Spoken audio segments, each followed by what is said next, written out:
샬롬, 맑은 하늘과 새 아침과 또 새 바람을 주시는 살아계신 하나님을 찬양합니다. 역시나 우리에게 새로운 마음과 비전을 허락하시는 주님을 송축합니다. 오늘 우리의 찬송 되시는 하나님의 역사를 경험하시기를 주님의 이름으로 축복합니다. 오늘 말씀은 시편 147편 말씀 되겠습니다. 제 147편.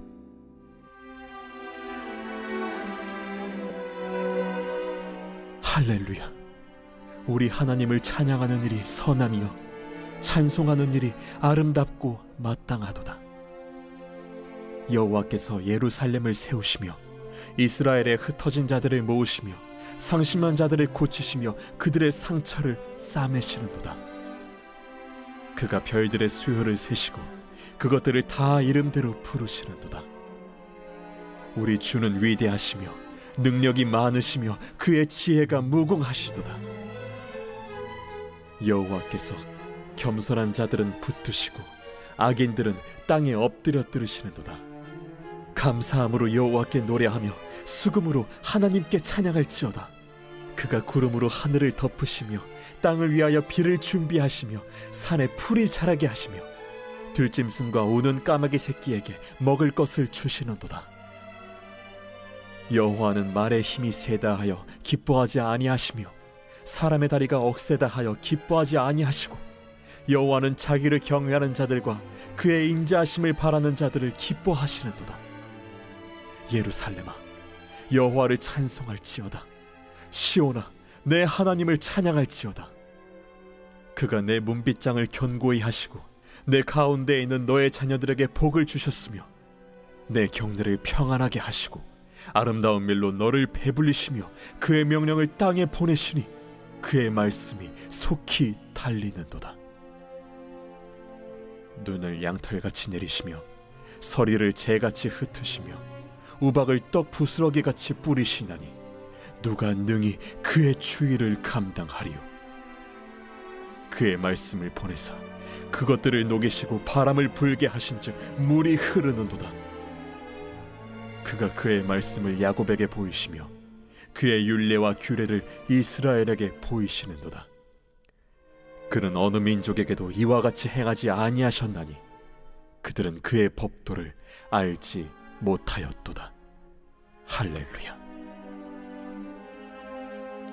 시편의 마지막 시들을 보면요, 특별히 146편부터 마지막 150편까지 계속해서 할렐루야 이렇게 시작하며 또 할렐루야 이렇게 마치고 있습니다.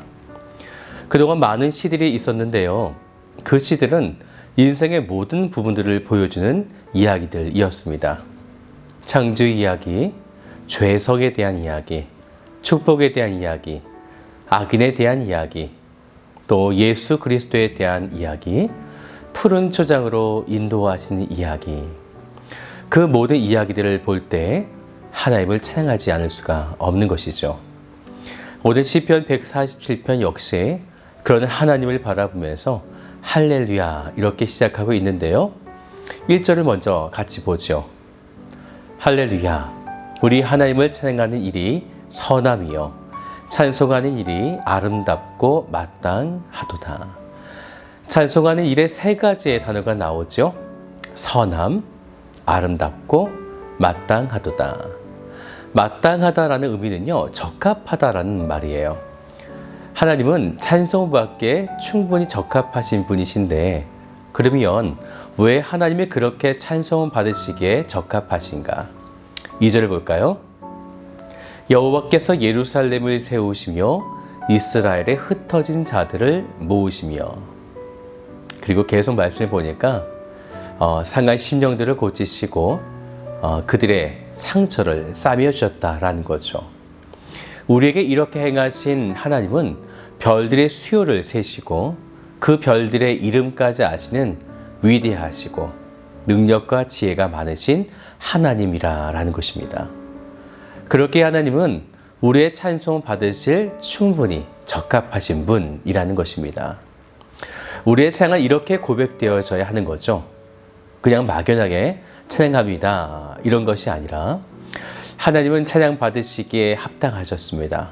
오늘 나를 이렇게 이끌어 주셨고 나는 오늘 위험했고 험난하였지만 하나님의 도우심의 손길로 내가 이곳에 서 있으니 하나님은 찬송받기에 적합하십니다. 마땅하십니다. 이렇게요. 우리에게는 조금 익숙하지 않은 이런 찬송, 기도가 되어질 텐데요.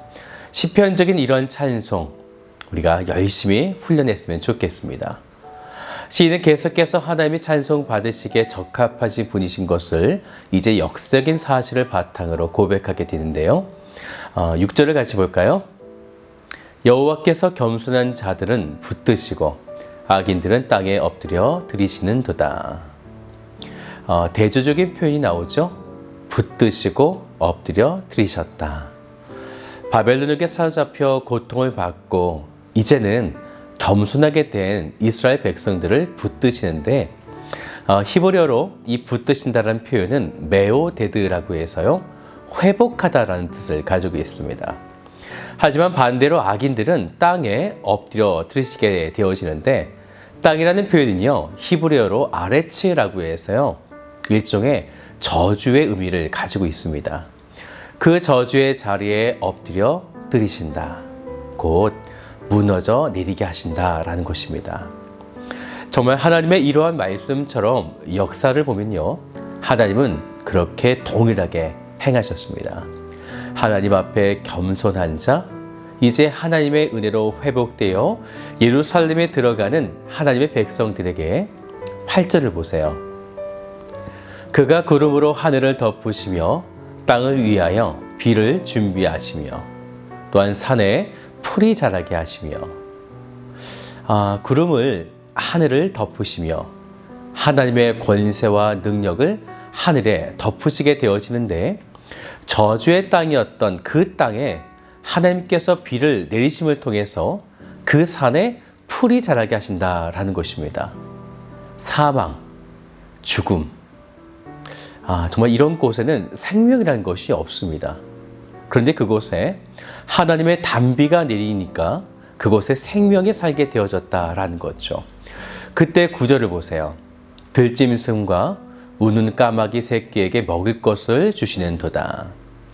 사람에게 보호받지 못하는 들짐승 그리고 저주의 상징으로 불려지는 까마귀들에게도 하나님의 은혜가 내려서 먹을 것을 주셨다라는 것입니다. 저주받은 존재들에게 생명의 은총이 입혀졌다라는 거죠. 그러면 이제 하나님의 이러한 능력과 위대함을 보았으니 어떻게 할 것인가? 여러분들은 어떻게 하시겠습니까? 할렐루야 하는 거죠. 수없는 역사 속에 하나님의 일하심을 보았으니 지금도 여전히 살아계시며 역사하시는 그 하나님을 찬송하자라는 것입니다. 12절을 같이 볼까요? 예루살렘아 여호와를 찬송할지어다. 시온아 내 하나님을 찬양할지어다. 그런데 이 앞에 이런 문구를 넣으면 더 이해가 쉬울 것 같습니다. 황폐했던 예루살렘아 그리고 무너졌던 시온아라고요.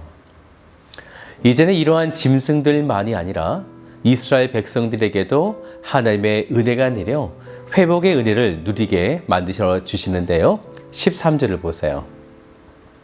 그가 내 문빗장을 견고히 하시고 내 가운데 있는 너의 자녀들에게 복을 주셨으며. 성경에는 자녀를 향한 복이 참 많이 나오죠. 그건 인간적인 복만을 말하는 것이 아니기 때문입니다. 하나님의 나라를 유업으로 받을 자 그리고 이어갈 자가 되어지기 때문이에요. 그래서 하나님은 마땅히도 그들 자손에게 복을 주시겠다라는 거죠. 계속해서 말씀을 보면 나와 그 자녀들이 평안하게 되고 아름다운 밀로 배부르게 되고 그런데 밀이면 밀이지 왜 아름다운 밀일까요? 히브리어로 헬레브라고 하는데요. 기름지다, 최상급이다라는 거예요. 하나님께서 이렇게 기름지고 최상급의 밀을 우리들에게 먹이신다라는 거죠. 이러한 일을 행하시는 하나님은 그분의 명령을 땅에 보내시게 되어지는데 15절을 보니까 속히 그분의 말씀이 달린다라는 거죠. 이게 무슨 뜻이냐면요. 하나님의 말씀이 선포되는데 실패나 거침없이 완전하고 신속하게 이루어진다라는 것입니다. 그런데 하나님은 이때에 20절 우리 그 말씀을 좀 같이 보죠. 그는 어느 민족에게도 이와 같이 행하지 아니하셨나니 그들은 그의 법도를 알지 못하였도다. 바로 하나님의 백성들, 의인들에게만 하나님의 이러한 놀라운 보호하심과 또한 평안과 자녀들에게 향한 복을 행하시고 주신다라는 것입니다.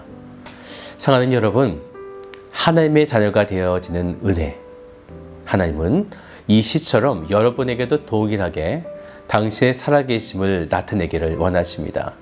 그 하나님을 바라보시면서 또한 마음껏 하나님을 찬송하며 나아가시는 복된 하루가 되시기를 주님의 이름으로 축복합니다.